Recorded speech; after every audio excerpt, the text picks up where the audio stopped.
officials briefed the Prime Minister on the very volatile situation in Iran.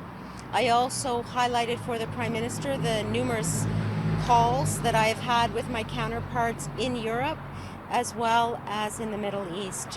One of those calls included a call with the Foreign Minister of Iran, where I emphasized the importance of the safety and security of Canadian citizens in the region.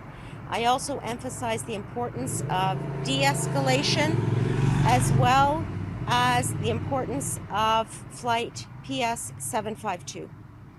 The reality is, over the past decades, Iran has been developing its nuclear capacity, and it is a source of grave instability in the region. The actions of the United States were an attempt to alleviate that threat. For our part, as the Government of Canada, we want to see a resolution to this issue. We want to see the negotiations resume, and we want to see peace. We know that Canadians in the region are extremely concerned, and that includes their families back at home. As a result, we are ensuring that we have increased consular support throughout the region, including at borders where Canadians are seeking to leave.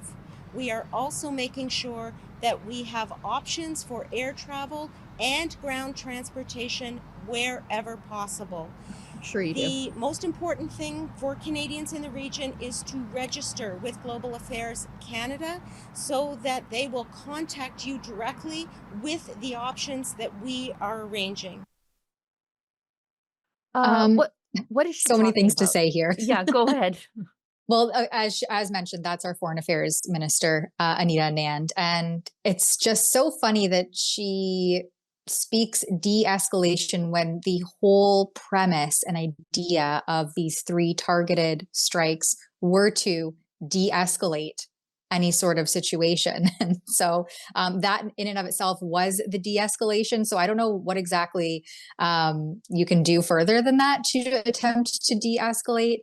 But wasn't it Global Affairs Canada that's quite literally just not communicating at all with Canadians that are on the ground in the Middle East? I mean, yeah. What good is registering going to do at this point?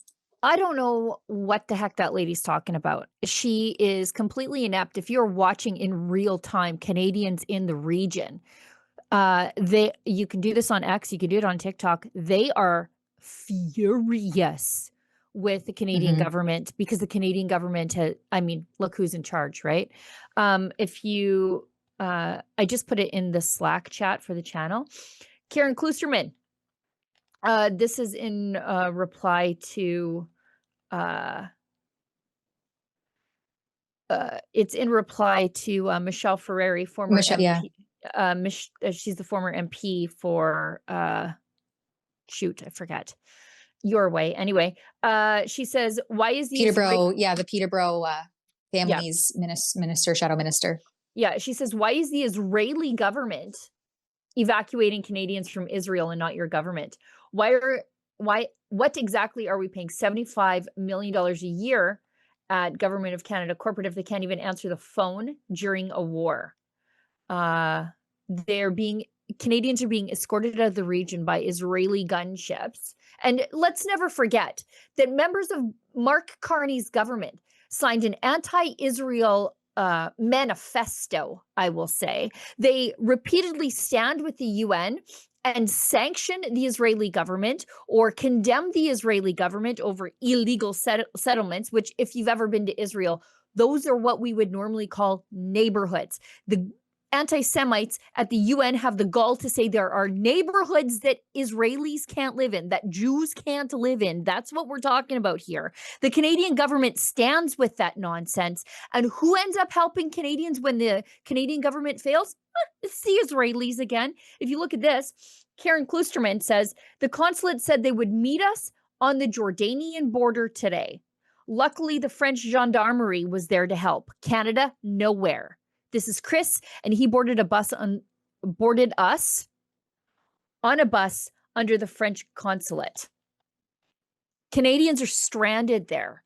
And I guess the only open communication Anita Anand has is with the terrorists in Tehran, the world's leading state sponsor of terror. That's who she's in communication with. Make it make And sense. this is after 10 years of the reign of terror of Trudeau. I'm just pulling up a piece here that came out in March. He spent his government directed through Global Affairs Canada, the same one that's leaving Canadians just out there in war zones, spent $11 billion on overseas gender programs. Right. When that could have been more aptly spent on programs to ensure things like just this very situation does not happen. But instead, here's the virtue signaling Justin Trudeau Liberals, now overseen by the Mark Carney Liberals, spending $11 billion, that's with a B, dollars on overseas gender programs. It's absolute nonsense. We could fail to prepare and prepare to fail. Here we are. Right. And I feel like we could probably use a little bit of toxic masculinity in the region right now to help some of those Canadians. But the best we can do is tampons in the men's room.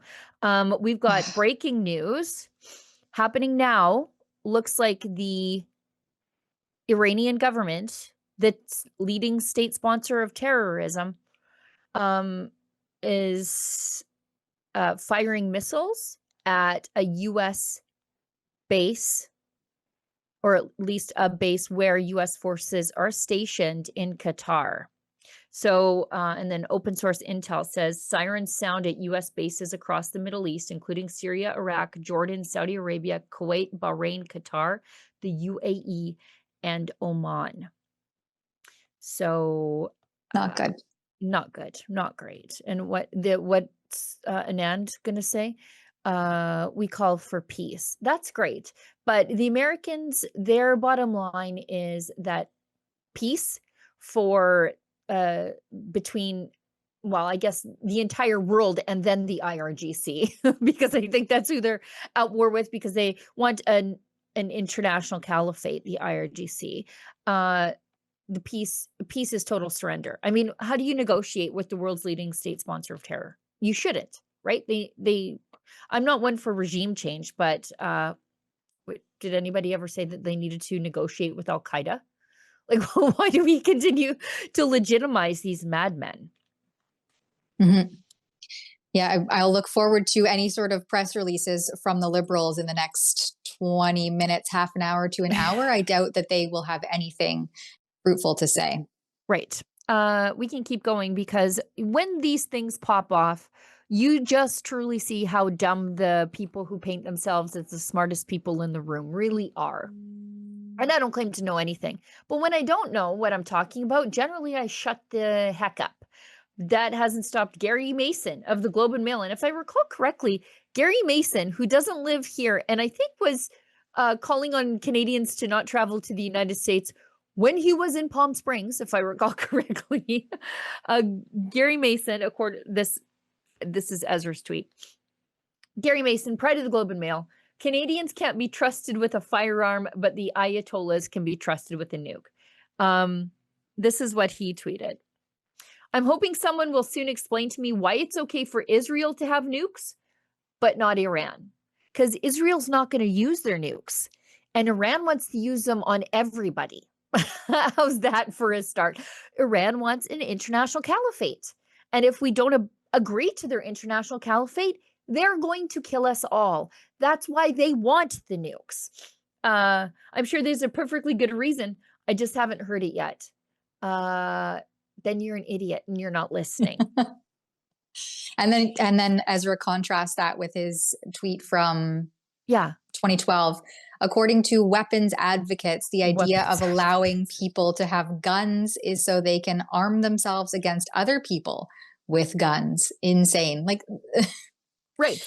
Pick a lane. Well, and to use his logic on the whole Iran thing, if the criminals have the guns, why do the police need the guns? Like, you know what I mean? Like, it's just so stupid. Ryan O'Connor had a good response to it. He said, what did he say? Gary Mason in 1935 or 39. I'm hoping someone will soon explain why it's okay for the United States to have a large military, but not Germany. Yeah. Same vibes. It's exactly the same vibes. But these are the smartest people in the room. Never forget that. They are the real journalists, and I'm just some yokel hillbilly who doesn't know anything. Yeah, they're the accredited media that get Right. all of the insiders' scoops. And we're just identifying apparently as journalists, which, I mean, these are the same people who think that men can identify as women and have no problem with that. So, Right. hey, if we can just identify and self-ID everything, then why not? Exactly.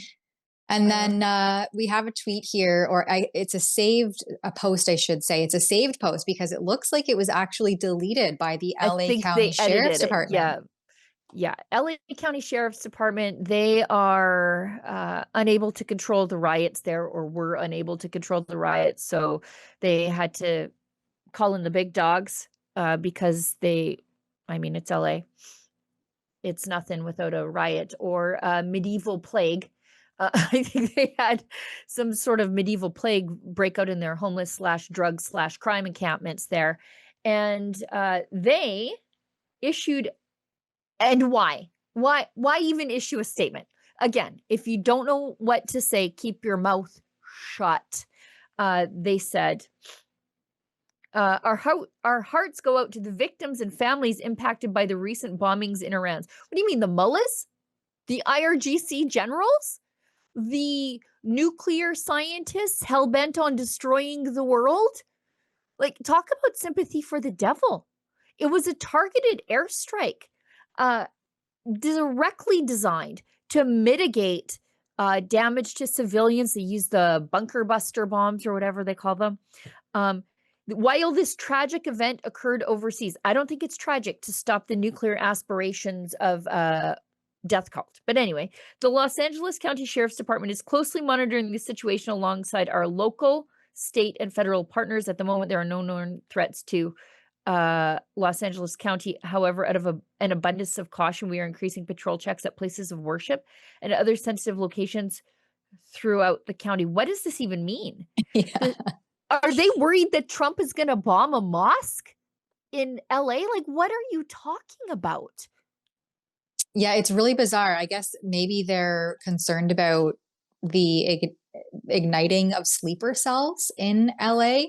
But what places of worship are they talking about? Yeah, it's way to make yourself the center of the universe when there are other more important things happening than outside of LA. Yeah, just shut up. Like, just shut up and deal with whatever squalor and squalid conditions LA has descended into, where you have major department stores closing because they can't deal with the shoplifting. Deal with that and let Trump deal with the foreign policies. Like, they flat out say there are no threats to LA. Okay, then what is this about? Like, why are you tweeting? Why? Why? Because you just look like an idiot. Out of an abundance of caution, we must deploy more officers in the area at your tax dollars' expense. So yeah, thanks for that. In an abundance of caution, shut up. Try that.